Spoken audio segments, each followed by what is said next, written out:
As a token of my apology, I'll refill the hot water before you guys go into the bath. What? My mother-in-law Tammy surprisingly and mistakenly offered to refill the hot water, but I had a bad feeling about this. Then in no time she said, "The bath is ready," and my daughter and I went to the changing room. Then my son also came running into the changing room. "I'm going in too," he said that as he started to take off his clothes. Seeing this, Tammy looked really impatient. "Hey, wait, George, why are you going into the bath again?" My name is Sarah. I am a 38-year-old housewife. I live with my husband Kyle, my daughter Ruby, and my son George. My daughter is currently in the 3rd grade and my son is in the 1st grade. Both of them are energetic and rambunctious, so the house is lively every day. Although it's very difficult to take care of them, especially since they're so close in age, both of them are so cute that I can say they are my treasures. So all in all, this happy feelings that I have prevails over anything else. My husband also takes care of the kids on his days off, and the children call him Daddy and Papa and are very attached to him. In this way, we are able to build a warm and friendly home together with the kids. However, we are not completely free from problems. And that is my mother-in-law Tammy. Let's have dinner. Yay! It's fried chicken! Looks delicious. All right, let's eat them since they're freshly fried. But when it's time to eat, my husband's phone rings. Who is it? Oh no, it's my mom. Why at a time like this? No problem. I'll put it on silent and call back later. Tammy calls without thinking about other people's schedules. And when my husband opens his phone after finishing dinner... Oh, there are 10 missed calls. What? Tammy would keep calling over the phone like this. The number of incoming calls are so much that each time I'm surprised to find out what is going on. Hello, Mom. What do you want? Oh, Kyle, finally you answered the phone. Tammy's joyful and loud voice can be heard over here even if my husband doesn't put his phone to his ear. My husband always puts it on speaker and turns the volume down because it's so loud whenever it's with Tammy. I thought you were kidnapped or something because I don't hear anything from you, honey. What? Stop talking nonsense. Anyways, what do you want? Oh, what was it that I wanted to talk about? Huh? You left me 10 incoming calls. That's not even important since you can't even remember? Don't be so angry. I'll call you again if I remember later on. No, you don't have to do that anymore. Anyway, how's George doing? Oh, he's fine. I haven't seen him for a while, so I miss you both. I really miss George so much. I wish I could see him. Mom, why do you always talk more about George than Ruby? We have 2 kids. You should treat them equally. Oh, don't be like that. Of course, I care about Ruby. But George, who'll be our heir, is more important, of course. Excuse me? It's inevitable that there'll be differences when loving your family. I don't know what you're talking about. Anyway, I'm hanging up the phone. Oh, wait! I just remembered something. Huh? What is it? There's that public holiday coming up. It'll be a 10-day holiday, right? Yeah, looks like it. Then you can come visit me over here, right? Huh? Oh, what do you mean, huh? I haven't seen George in a while, so bring him over. You get to have 10 days off in a row. You know, that's if you get paid on a weekday. In my case, I usually go to work on weekdays, so I can't take 10 days off as public holiday. What? No way. Then just come for the first half of that holiday or something. But even if you say that... My husband glanced at me. All I could do was make a bitter face. Let me think about it. I'll call you back.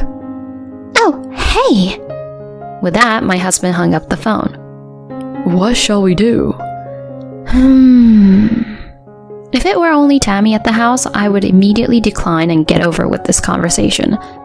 But my father-in-law, Jack, is also there. Jack is very kind, and the kids call him Grandpa, and we miss him very much. So I would like to let our kids see Jack. But then we would also have to see Tammy, and we were very worried about that. Well, it's a holiday weekend, so why not at least one day? Well, okay. Well, it'll be a nice long drive over there too. We came to an agreement, and my husband called up Tammy again. Why did you hang up on me like that? My husband, perhaps hearing Tammy's high-pitched voice ringing in his ears, quickly separated the phone from his ear and put it on speaker. Anyway, we'll be over there on the first day of the holiday weekend. Oh, is that so? How long will you all be here? What do you mean? It'll be just for the day. Oh, you mean 2 days and 1 night? You should stay longer. Huh? We're not staying the night there. I agreed to Kyle's argument. Spending the night is out of the question. Tammy would probably harass me anyway. The reason why my husband and I are so wary of Tammy is because she has been bullying me for many years before our daughter was born. Eventually, my husband and Jack noticed Tammy bullying me, and after giving her a big lecture, we distanced ourselves from her so that I won't have to be involved with her that much ever again. Whenever I took my kids there for New Year's, Jack and my husband made sure that Tammy and I were never left alone together. But when we stayed overnight, it was a different story. I could not be with Tammy for such a long time. So I appealed to my husband by shaking my head to the side to show my firm refusal. Why don't you stay over for at least 1 day? We can't. While they were talking over the phone like that, the kids came to the living room at a very bad timing. And they reacted to the word staying over. What? We're spending the night? I want a sleepover. The kids were so excited to have a sleepover that Tammy seemed to hear them and said in a happy voice, Then it's settled then, as she hung up the phone. Since the kids were looking forward to it so much, there was no way we could not spend the night. In the end, my husband and I decided to spend the night at my parents-in-law's house. The first day of the dreaded holiday finally arrived. We started the car in the morning and headed for my in-laws' house. When we arrived, my mother-in-law greeted us with a big smile, but only to my husband and my son. Kyle, George, welcome, welcome. My daughter and I were totally ignored by her. Jack immediately came over and greeted my daughter, so we managed not to make her sad, but at this point, I was getting angry at Tammy. Come on in, and get your stuff over here. We're going to the mall today to buy something for you two, George and Ruby. When my father-in-law said that, the kids screamed, Yay! And they were overjoyed. My husband asked, Are you sure? And to that, Jack said, It's been a long time since I saw my grandchildren. As their grandfather, I wanted to do something for them. Since we don't get to see him often, we decided to do as he requested. We got to the mall and Jack asked the kids what they wanted. I want this off-road radio controller. What? Isn't $50 a little expensive? That's okay. I'll buy whatever George and Ruby wants, but only one each though. Then I want this toy camera. Hey, you also chose this one, which is for $45, which is pretty expensive. Oh, come on, Sarah. Please don't get mad at them. I'm sorry. Alright then, I'll buy them. Yay! Wait a minute! As Jack and the kids were happily heading for the cash register, Tammy suddenly stopped them. For some reason, Tammy had gone her separate ways as soon as we arrived at the mall, and now she came back running, out of breath. This should be for George, right? Tammy said so and brought a PlayStation with her. My son said, What? Are you sure? He was so excited. But my husband Jack and I pulled a face. Mom, that is indeed too expensive. That's right. Even the radio controller is expensive enough. I agree. Go put that back. Oh, I feel bad for George. No, it's over our budget. Then my mother-in-law took a surprising action. She took out the toy camera that was in the basket and handed it back to Ruby. Ruby, go put this back then. Hey, Mom, what are you talking about? If you don't buy this and the radio controller, you can buy the PlayStation, right? Don't be silly. Then you must feel sorry for Ruby. It's for George's sake. It can't be helped. Ruby can put up with it because she's a big girl. But I can see that my daughter is about to cry at any moment. That's enough. As originally planned, we'll buy them the radio controller and the toy camera. George, you won't be happy if your sister's sad too, right? Yeah, that's right. You should buy something for Ruby too. See? George is even saying that. Even our grandchildren are more mature than you. Tammy, you sound more like a child than them. Jack said such a thing publicly that the other guests were looking at us. And Tammy turned red and said, "Please, don't say anything to embarrass me here," and quickly went to put the game console back. At any rate, the shopping was taken care of thanks to Jack, but Tammy still seems to be going out of control. After that, we returned to my parents-in-law's house and had a takeout, and a dinner party was held.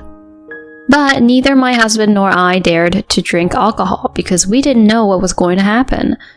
Then the meal was over and it was around 8 p.m. All right, George. Let's take a bath with Grandpa. Yes, I will. After the party, Jack took a bath with George. Aren't you going in, Kyle?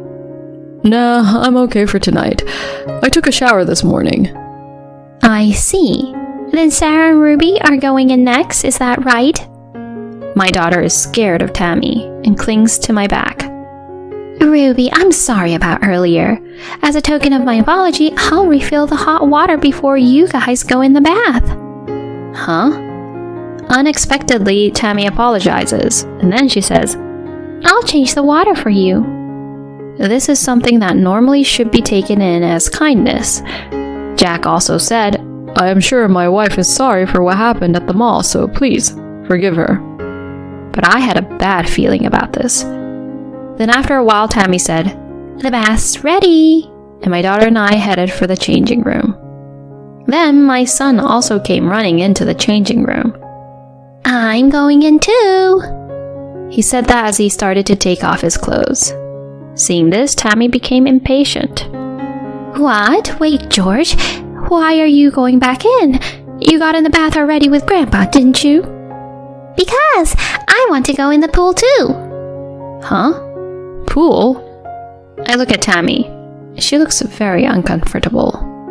What does he mean, Tammy? Huh? Oh, I don't know what he means. Neither I nor my daughter had undressed yet, so I called my husband and Jack over. What's wrong? Oh, honey, it's nothing. Why did Sarah call the two of you for no reason? George said he wanted to be in the pool too. Huh? Doesn't that mean that the bath is filled with cold water instead of hot water? Ruby, the bath is a little broken right now, so why don't we wait in the living room together? Yeah. Hey, what's the meaning of this? You made them a water bath, didn't you? What? No, I don't know what you're talking about. Well then, would you mind stepping away from the bath door? Well, that's... Get out of the way. Move! Jack pushed Tammy away so he could get in to check. Then George gets in and puts his hand in the bathtub. Ah, it's cold. Hey, it's a full-blown water bath, and it's quite cold.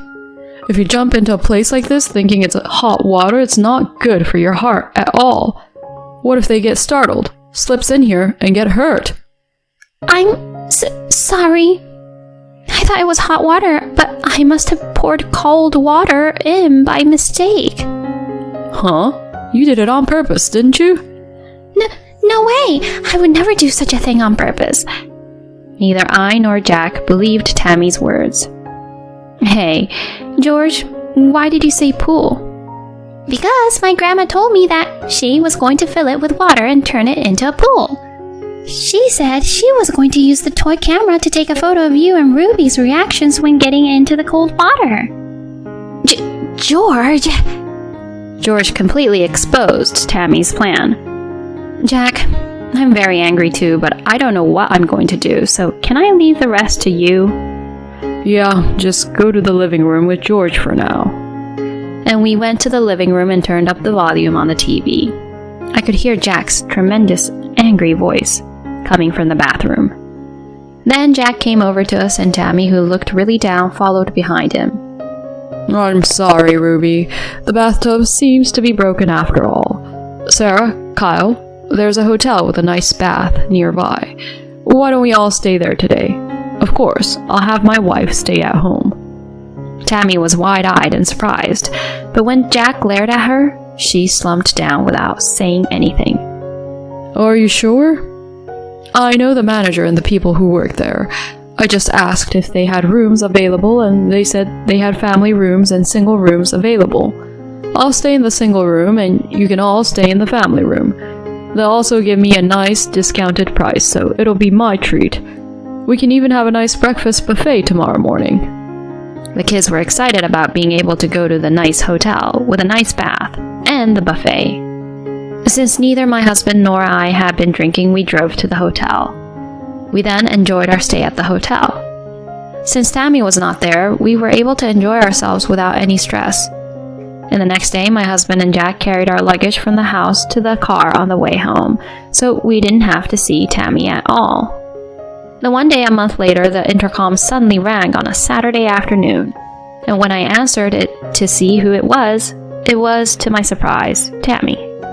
My husband said, "I'll take care of it," and went to talk to her at the door. Tammy was on her knees apologizing to my husband. "I'm sorry, I've been so terrible. Please, forgive me." "What the heck do you want?" "Jack demanded for divorce and kicked me out of the house." "I already know that. My dad told me." "Well, that makes things easier. Can you please let me stay here?" "Huh?" "I'll be nice to Sarah and Ruby, so please, let me stay here." To this, my husband said in a calm voice, "No, I've decided that I won't forgive you anymore. I don't want to see you anymore. And of course, I don't want you to see my kids anymore either." "Oh no, if I don't see George, I'll..." "See? Even now you only mention George's name like that, you know? I can't trust your words anymore. If you stay here any longer, I'll call the police on you." "What? Police? Oh no." "If you don't like it, then get out." Eek!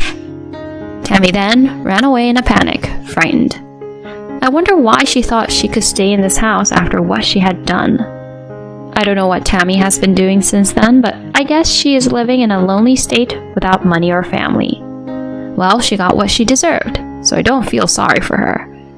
On the other hand, our family is still getting along as well as ever, and now that my mother-in-law is gone, I can visit my father-in-law's house more often. I will continue to support my husband and watch the children grow up. A cold water bath without telling the people who's about to go in is quite dangerous. So indeed, Tammy just got what she deserved. But why was Kyle and Jack sane, but only Tammy was the crazy person out of the family? Well, in any case, I am glad that Sarah and her family succeeded in getting rid of Tammy. I hope she and her family continues to get along well with each other and be happy. Thank you for watching until the end. If you enjoyed the video, please subscribe to our channel. See you in our next video.